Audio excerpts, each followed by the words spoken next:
प्राचीन समय की बात है। एक शहर में एक व्यक्ति रहता था जिसका नाम चंदन था। वह अपनी पत्नी और 2 लड़के और लड़कियों के साथ रहता था और वह किसी छोटे मोटे प्लांट में काम किया करता था।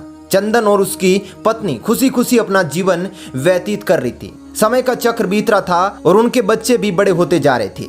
जब उसकी बड़ी बेटी कक्षा 5 में पढ़ रही थी तभी एक दिन स्कूल की छुट्टी के समय जब वह लड़की सीढ़ियों से उतर रही थी तभी पीछे से किसी लड़की के धक्के लगने से वह सीढ़ी के नीचे गिर गई, जिसके कारण उसके पैर में चोट आ गई। जब लड़की घर पर लंगड़ाती हुई आई तो उसके पिता ने पूछा क्या हुआ। तभी लड़की ने उन्हें पूरी बात बताई। पिता ने सोचा छोटी मोटी चोट है और यह सोचकर उसने अपनी बेटी से कहा कि इसे गर्म पानी से सेक लो, ठीक हो जाएगा। कुछ दिन बीतने के बाद लड़की का पैर फूलने लगा और उसे चलने में दिक्कत होने लगी। तभी उसके पिता ने कुछ लोगों की बातें सुनकर किसी एक ओझा को घर पर ले आए, जबकि उसे कुछ आता भी नहीं था और वह पैर ठीक भी नहीं कर पाया।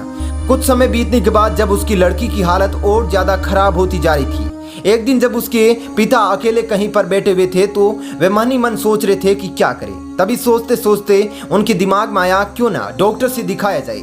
तभी दूसरे दिन वे अपनी लड़की को लेकर वहीं पास के अस्पताल में जाते हैं। डॉक्टर जब लड़की को देखता है तो लड़की के पिता से कहता है कि जल्द से जल्द इसका ऑपरेशन करना होगा, क्योंकि इस लड़की के पैर में एक बहुत बड़ा घाव हो चुका है, जिसके कारण लड़की का पैर भी काटना पड़ सकता है। पिता डॉक्टर से पूछता है कि ऑपरेशन में कितने पैसे लगेंगे।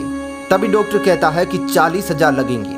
पिता घबरा जाता है, लेकिन पैसे की तलाश में वह इधर से उधर हाथ मारने लगता है। इधर उधर भाग दौड़ करने के बाद जैसे तैसे पैसे की तो व्यवस्था कर लेता है और लड़की का ऑपरेशन भी हो जाता है। ऑपरेशन के बाद भी लड़की अपने घर जाती है, परंतु लड़की के पैर में कुछ सुधार ना होने के कारण पिता चिंतित रहने लगता है। इसी तरह 4 साल बीत जाते हैं तथा पैर में लाख लाख रुपए लगाने के बाद भी लड़की का पैर ठीक नहीं होता है, जिस कारण से पूरा परिवार दुखी रहने लगता है। कुछ समय बीतने के बाद लड़की का विवाह हो गया और लड़की के जीवन में खुशहाली आ गई।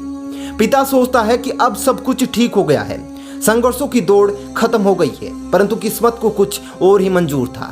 एक दिन जब वह बाजार जा रहा था तभी पीछे से किसी ट्रक के द्वारा उसका एक्सीडेंट हो जाता है, जिसके कारण उसके सर में गंभीर चोट आ जाती है। चंदन 1 महीने तक बिस्तर पर पड़ा रहता है। 1 महीने के बाद ठीक होने पर वह सोचता है कि अब सब कुछ ठीक हो जाएगा। तभी उसकी पत्नी का स्वास्थ्य खराब होने लगा और वह बीमार पड़ गई। यहाँ वहाँ छोटे डॉक्टरों को दिखाने के बाद तबीयत और ज्यादा बिगड़ गई, जिसके कारण उन्हें वाराणसी के BHU अस्पताल ले जाना पड़ा। वहां जाकर पता चला कि उसकी पत्नी के पेट में गंभीर बीमारी हो गई है, परंतु चंदन को यह विश्वास था कि उसकी पत्नी ठीक हो जाएगी और चंदन इसी विश्वास के साथ अपनी पत्नी को हमेशा वाराणसी के अस्पताल में ले जाने लगा। कुछ समय बीतने के बाद पत्नी की तबीयत में सुधार आने लगा। चंदन ने सोचा कि अब सब कुछ ठीक हो जाएगा। एक बार जब वह अपनी पत्नी को वाराणसी के अस्पताल में ले गया, डॉक्टर ने सभी रिपोर्टों को देखते हुए कहा सब कुछ ठीक है। चंदन बहुत खुश हुआ और वह अपनी पत्नी के साथ अपने शहर वापस आ गया। अगली सुबह भी सब कुछ ठीक था। चंदन का बड़ा और छोटा बेटा दोनों स्कूल चले गए और चंदन अपने काम पर चला गया।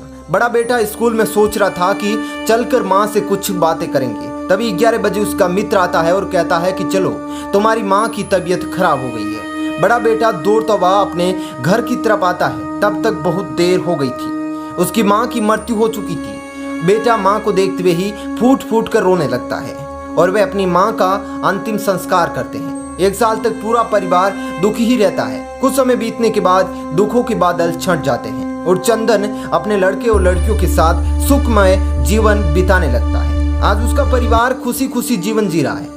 दोस्तों, जीवन में दुख और सुख दिन और रात की तरह होते हैं, जो कभी स्थायी नहीं हो रहते।